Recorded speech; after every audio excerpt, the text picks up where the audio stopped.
आज से करीब 360 दिन पहले रूस ने अपने पड़ोसी देश यूक्रेन पर हमला किया था।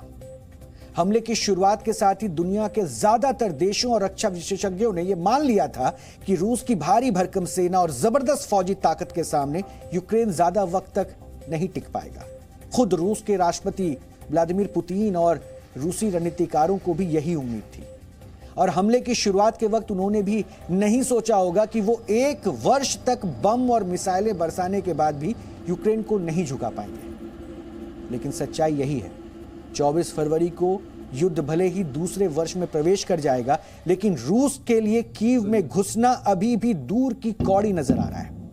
कीव तो छोड़िए, डोनबास के जिन इलाकों को रूस अपना हिस्सा बताता है, वहां कब्जा करने के लिए भी उसे कदम कदम पर भीषण जंग लड़नी पड़ रही है और यह जंग कब तक लड़ी जाएगी कोई नहीं जानता।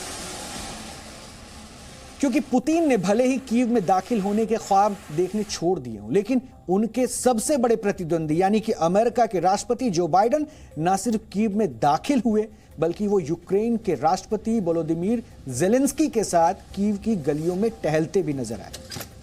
बाइडेन का यह दौरा बेहद चौंकाने वाला है, क्योंकि रूस नाटो के दूसरे देशों तक को बाइडेन के इस दौरे की भनक नहीं लगने दी गई। बाइडेन के कीव पहुंचने से पहले पूरे इलाके को नो फ्लाई जोन घोषित कर दिया गया और इस दौरान किसी भी हवाई हमले को रोकने के लिए अमेरिकी anti air defence system patriot को भी एक्टिव कर दिया गया।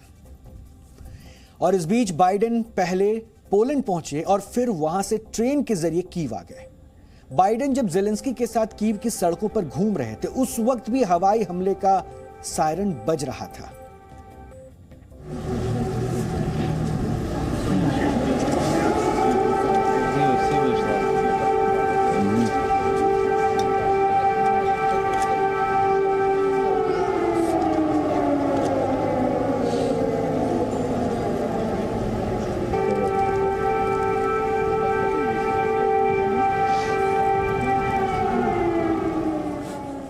बाइडेन ने स्पष्ट कर दिया कि वो रूस के खिलाफ यूक्रेन को हर मुमकिन मदद देंगे, जिसके लिए नए हथियार, होवित्जर तोपें, गोला बारूद, मिसाइलें और एयर डिफेंस सिस्टम भी इसमें शामिल है। इसके अलावा बाइडेन ने यूक्रेन की आर्थिक मदद का भी आज ऐलान किया।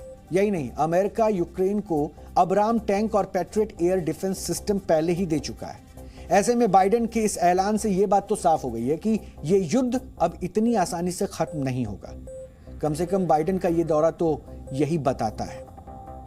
I'm here to show our unwavering support for the nation's independence, their sovereignty, and territorial integrity. And today, I hope we're going to have a chance to discuss how the United States and our allies, by keeping constant contact with and our partners, can most effectively support you and your cause, Mr. President.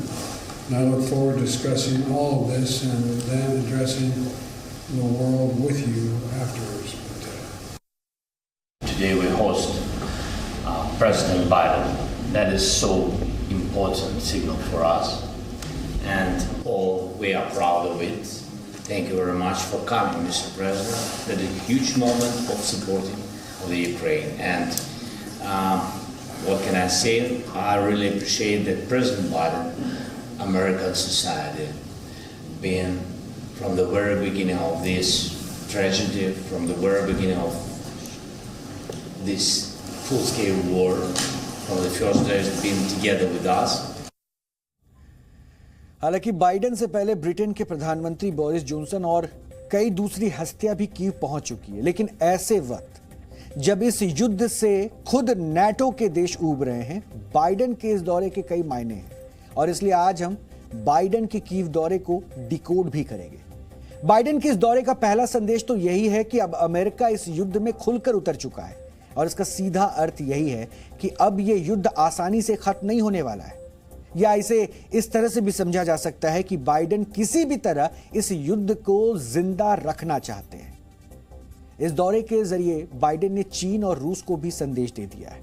उन्होंने ये जताने की कोशिश की है कि America सिर्फ दूर से तमाशा नहीं देखता है, बल्कि जरूरत पड़ने पर वो स्टैंड भी लेता है और युद्ध भी लड़ सकता है। तीसरा और सबसे बड़ी वजह यह है कि यूरोप के अंदर इस युद्ध को लेकर अब उबन सी पैदा हो गई है। दरअसल ये युद्ध रूस और यूक्रेन पर ही नहीं, पूरे यूरोप पर भारी पड़ रहा है, क्योंकि इस युद्ध की वजह से यूरोप में अनाज से लेकर गैस तक की सप्लाई बुरी तरह से प्रभावित हुई है, क्योंकि ये देश नेचुरल गैस के लिए रूस पर ही निर्भर थे। और इसलिए वर्ष 2021 के मुकाबले वर्ष 2022 में एस्टोनिया में गैस की कीमत 154% तक बढ़ गई। इसी तरह लिथुआनिया में 110% ये इजाफा हुआ, बुल्गारिया में 107%, बेल्जियम में 100% और स्वीडन में गैस 85% तक महंगी हो गई। जबकि जर्मनी में भी गैस की कीमत 25% तक बढ़ गई और फ्रांस में भी गैस 23% महंगी हो गई।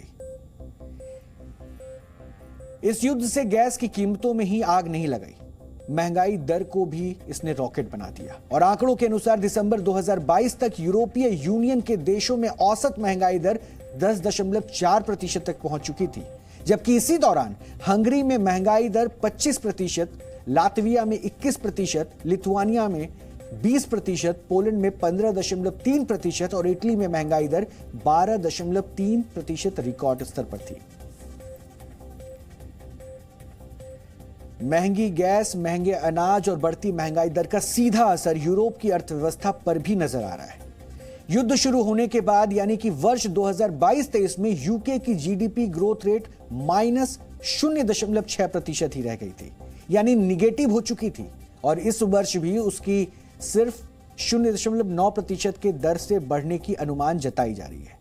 इसी तरह जर्मनी का जीडीपी ग्रोथ रेट पिछले वर्ष जहां 0.1% था, वो इस वर्ष उसके -0.3 तक लुढ़कने के आसार हैं। यही हाल इटली का है, जहां पिछले वर्ष जीडीपी 0.6% की दर से बढ़ रही थी, लेकिन इस वर्ष उसके भी -0.2 तक पहुंचने की आशंका है। जबकि दुनिया की 7वीं सबसे बड़ी अर्थव्यवस्था यानी कि फ्रांस की जीडीपी के भी सिर्फ 0.7% की दर से बढ़ने का ही अनुमान है।